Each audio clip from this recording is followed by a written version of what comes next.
I wanna know ya, Cameroon, Guinea-Bissau, Sierra Leone. I'm Gina Page, CEO and co founder of AfricanAncestry.com.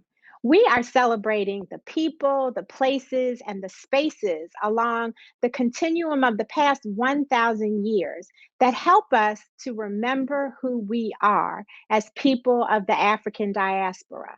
I am completely honored to be celebrating today the ancestry of an Afro-Cubano icon, the queen of salsa, y'all, the woman who spread azucar around the world, Miss Celia Cruz.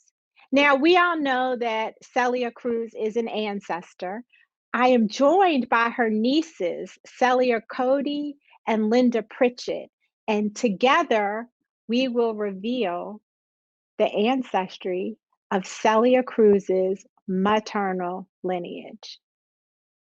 Let's talk about your aunt, ladies. She is adored. She is loved by millions of trillions of people all around the world. What is a fond memory you would have of your aunt as it relates either to identity or to Africa? In terms of her identity, she was always very comfortable in her own skin. She was dark-skinned, and she was fine with her color. She was fine with her appearance. There wasn't really any, that she aspired to be lighter, or she aspired for her hair to be straighter or anything like that. She was just very comfortable with herself. There wasn't a lot of talk about Africa in our house, but it was more of just an omnipresent current because all of the Cuban rhythms are African based. So we always had music on in our house, always. And she was always singing. She was always just very full of life, very, very joyful, a very joyful person. She was just very joyous in what she did. And I think it was being able to freely express her culture when she was in the midst of it. It's like people would talk about how she transformed. She loved what she did. And she would say all the time how she wanted to die on stage. If she could pick the way she would die, it would be on stage. One of the things that I know about your aunt was that she was very committed to fairness. She was committed to being represented the way that she wanted to be represented. When she left Cuba, it's my understanding, she left because music became nationalized. And while I'm sure that was not an easy thing to have to experience, she flourished despite her disconnection from her homeland. And so she really, to me, represents a resilience. And she also, to me, represents almost a form of resistance because she was so unapologetic about who she was and the impact that she had on society, on the world through her music. To me, was a form of resistance. Like, it's almost, I saw her as, you could take me away, you could try and disconnect me from my country if you want, but my culture is gonna live on, and I'm gonna continue to represent myself as an Afro-Cubana woman. It was a quiet resistance by keeping the music alive, and it's what she loved doing. She loved the music. She loved being able to travel the world and be that goodwill ambassador, if you will, for Cuba. And I don't think that that's what she set out to be, but right. That's what she ended up being. And once she realized the role that was bestowed upon her, she took it with pride, and she became that ambassador in the diaspora to the whole world, from Japan to Argentina to Europe to places where you would never think that people would listen to salsa music, but she took it there, and it's a source of pride for our family. Cuba is interesting. It being an island, there is the mixture of so many different cultures, the indigenous culture, the European culture, the African culture. And we know that African culture is alive and well all throughout the country of Cuba. What I'm curious about is, from what I could tell in my research, your aunt was very firmly Afro-Cubana. There was no question about her Africanness. And her identity as an Afro-Cubana woman was clear to me throughout her life, throughout her music, even throughout her fashion and the way she presented herself. What was the sentiment in your family? Did you all grow up believing that you were African people, or were you more like we're Cuban? How did you identify growing up? We identified as Cuban, but being African is kind of the obvious, you know.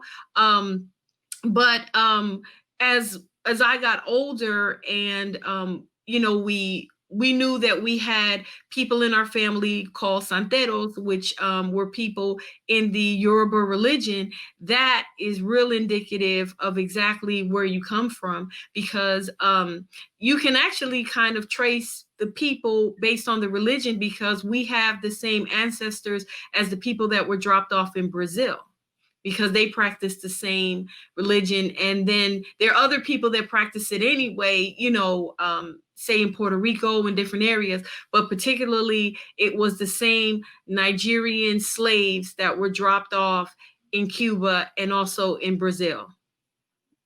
Mm-hmm.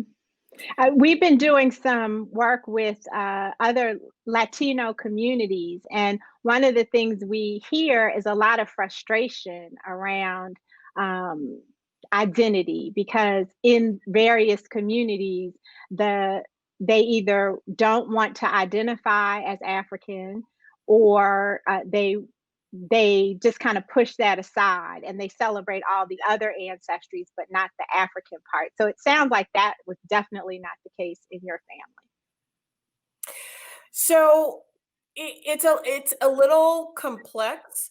I feel like we were very Cuban. We grew up eating rice and beans every single night, every night. Spanish was spoken at home. The music, the culture. We sometimes had a hard time identifying just being American, because our family friends, our extended family, they were all Hispanic, not necessarily Cuban, but Puerto Rican, Dominican. So it really wasn't until I feel like maybe middle school or definitely high school that we started becoming much more Americanized. So we really had a very Cuban experience. And like my sister said, we didn't think of ourselves so much as African because we felt that it was obvious, but there is a very clear distinction between being African American and being Afro-Cuban. And you could say that they were at odds a lot during the 80s and the 90s, and really until present day. And I think now we're all experiencing more of a reckoning where you can be Cuban and you can be African and you can be American, and none of those are mutually exclusive, and they should all be celebrated.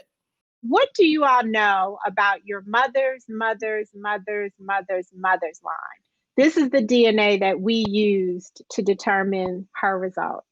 We don't really have a lot of information.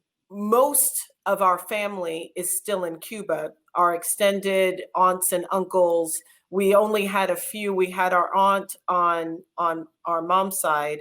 She was the only one that came over out of those siblings. And then on my dad's side, I think there's only two that came over.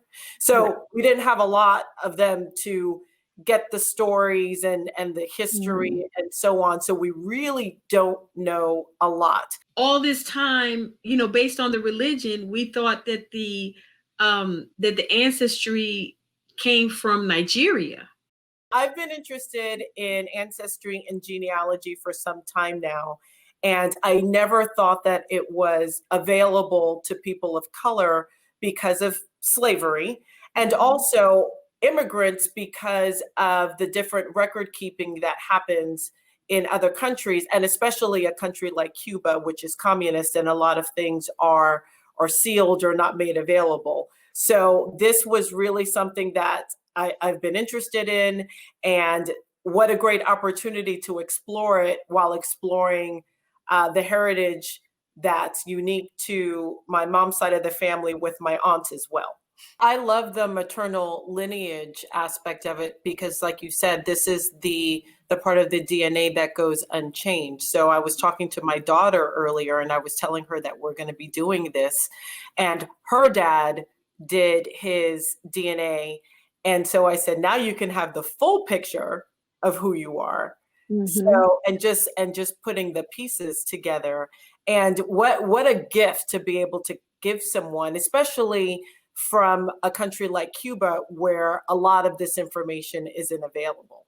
I especially appreciate this because before the passing of our parents, if we wanted, we thought we knew a few things, and if we didn't know, we could just ask. But now we'll find out even more, or more than what our mom knew. I wanna know ya, Cameron, Guinea-Bissau, Sierra